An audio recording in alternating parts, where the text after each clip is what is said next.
Israel says 3 Syrian tanks entered the demilitarized zone of the Golan Heights on Saturday, raising concerns that violence from Syria's civil war could cause tensions on a frontier that has remained quiet for more than 40 years. The BBC explains. The Golan Heights, a strategic plateau, was seized from Syria by Israel during the Six-Day War of 1967.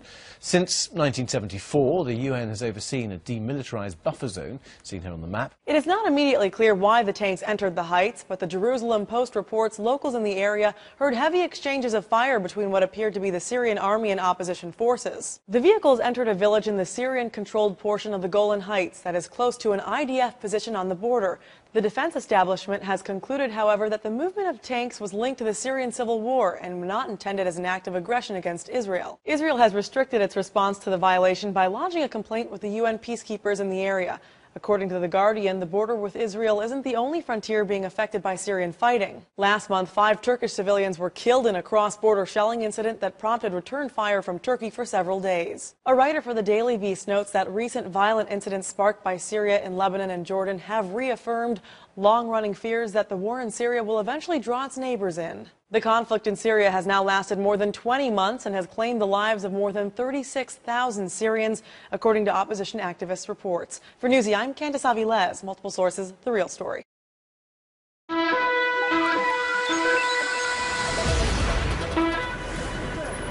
I.D.F. Chief of Staff Benny Gantz has toured the Golan Heights amid tight security following the entry into the demilitarized zone of Syrian tanks over the weekend. Gantz and his aides were reportedly able to see battles between Syrian troops and rebel forces taking place just a few miles away from Israeli army posts. The I.D.F. chief ordered combatants to be ready to defend the Golan in the event of any spillover from the months-old Syrian conflict.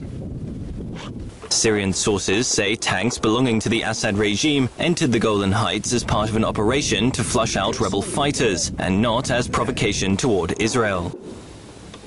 Nonetheless, the I.D.F. has raised its alert level in the area as Israeli defense chiefs have become increasingly wary of the possibility of the usually calm border area turning into a lawless enclave akin to the Sinai Desert, which could be exploited by militants or terror groups.